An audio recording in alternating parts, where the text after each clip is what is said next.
Hi, it's Dwayne Seaver, founder of the Real Milk Paint Company, and here's another project we're going to put on video to recreate a distressed look. We're going to use a couple different techniques here that we haven't used before in the past. What we're going to do is we're going to paint the complete object with raw umber. But we have a bunch of different surfaces here. We have a previously painted surface on the front, and we have a previously painted surface on the back. I'll show you that here.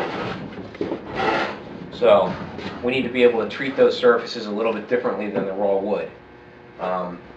The finished project, we're going to finally top coat with a white milk paint. So it's going to be raw umber, and then with white over top, then distressed back to show raw umber in various places.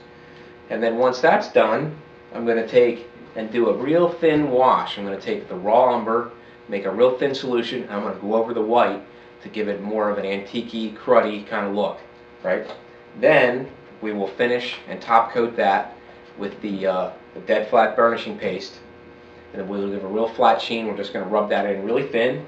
Then after that, to give it a little bit more definition, we'll go over it with some Mylan's Antique Pine. So that's pretty much the format of how we're going to create this project.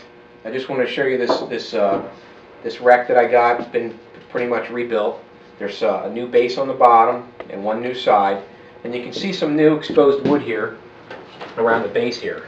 So sometimes when you do distressing, you'll find that this, if you distress back and you hit down to the wood, it comes up as a white spot or a shiny spot. You know, I call it shiny, but it just means that it doesn't look old like the other surfaces. So what we want to do is we're going to pre-coat this surface with some aniline dye stain. We don't have this available on our site at this point. We'll probably will add it at some point in the future. So I usually send people to another website to get it. So what we're going to do here is just a little bit of aniline dye stain, and this is alcohol-based aniline dye stain, and so this absorbs to the wood very quickly. And we're going to just darken this area up where there's new fresh wood exposed, and this is dry in just a few minutes.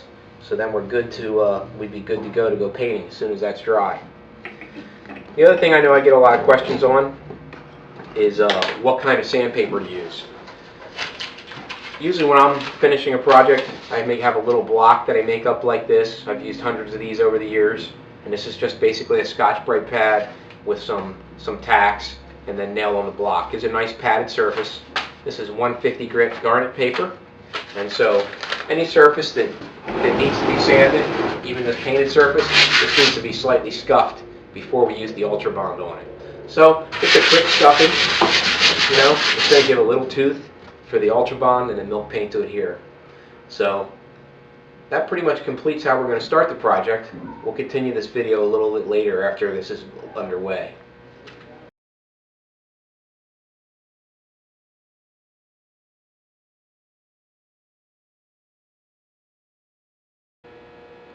Okay, we're back with the cabinet here, and you can see I've done a lot of work since the last time you saw it, which was when it was in the raw wood state. So this, just to go back over it again a little bit, this was raw umber, and then it was white with raw umber with Ultra Bond in it, and then white milk paint over top, and then we did distressing like in the previous video. Distress the whole surface to show the wear back through. You'll notice that the two drawers on the bottom are in two different stages right now. This drawer here is ready for wax. It already has burnishing paste on it.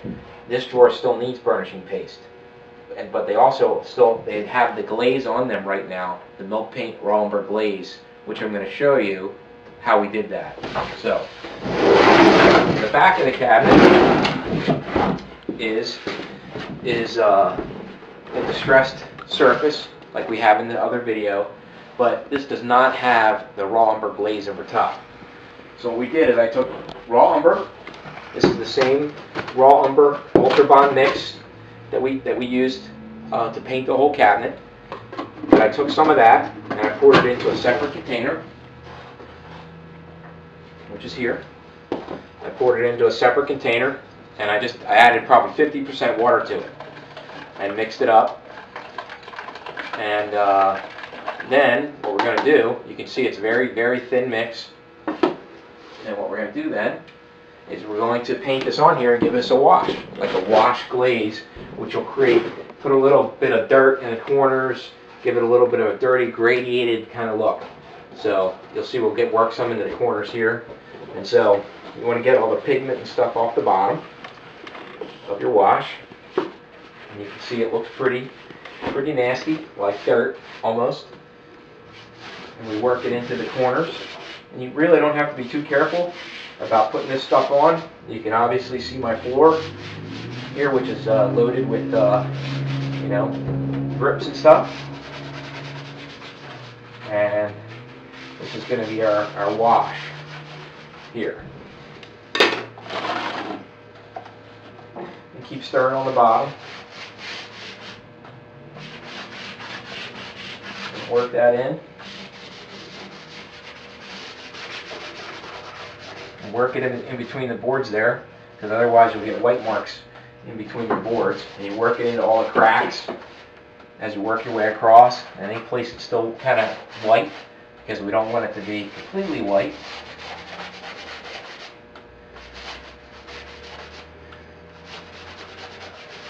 And then once that's all done, then we have to just wipe it down. So I have a rag here. This is the rag I used for the whole project. And you just take and you start wiping this in. You're trying to make it not look too contrived. And I try not to leave it too much junk at the top there.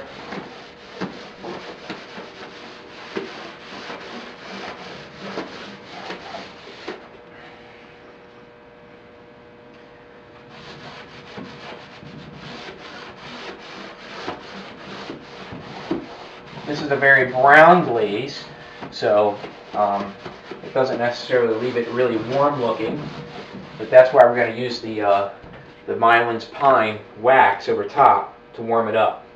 So now you can see how that's all glazed in, and we'll just let that dry a while, and that's what I did to the whole rest of the piece. So this drawer here was not yet, this has the glaze on it, the raw umber glaze, but it does not have the dead flat burnishing paste on it.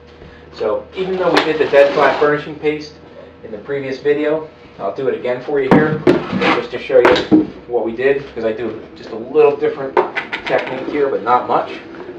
So this is dead flat. Probably the easiest way to apply it is just with a brush. I don't know if you'll be able to pick this up on the video. It does change color just slightly as we put this on. As the pigments become wetted, you know, I get inside of here real well because I painted this back edge in there, and try to get in on the edges, you know, push it into the end grain real good. Then I don't want this to stay too thick on here, so then I take a rag and I want to wipe this down just to take some of that off of there and leave it real thin and real dead flat. So that's wiping off the burnishing paste. So now these two boards are exactly the same, but we're still missing an element. And then what I want to do is warm the surface up just a little bit. And the way we're going to do that is with some Mylan's Pine wax. The pine wax has a yellow-brown color to it, which will give us the rest of the warmth we're going to get. So with the Mylan's Pine, we have here, oops, helps to have the can open. I'm going to pop this can open. And see, this is antique pine, Mylan's, the backs. And I use old toothbrushes for quite a few things. And what I like about old toothbrushes, you can get in the corners and stuff. So I work it right around this knob a little bit, just to leave some material in there, right around the knob. And I'll also use it in other spots, like to work into here, into all these corners and stuff, and in between the joints, to give it a little bit of dirt in there, or grunge. And then we'll switch over to a rag. And if this surface was not sealed with the burnishing paste, the white milk paint would suck. the color from this in very dramatically, and it would change the white color almost instantly, and it'd be very difficult to get out because milk paint's so porous. So by sealing it with the burnishing paste, we inhibit the wax from penetrating all the way, and we're able to get a nice, much warmer look. So then we just let that dry, flash it off a little bit. The longer it dries, kind of the harder it is to rub off, but it leaves a nice yellow, warmer surface there. If you mess up with this wax in creating a surface, you can take naphtha or mineral spirits or citrus solvent, and you can wash that surface down and take it off, take the wax off if it gets too heavy on you. So I have to wait for that to dry before I wax it, but you can see how that tied that completely in there, and so hopefully you'll be able to put all this to good use, and thanks for watching.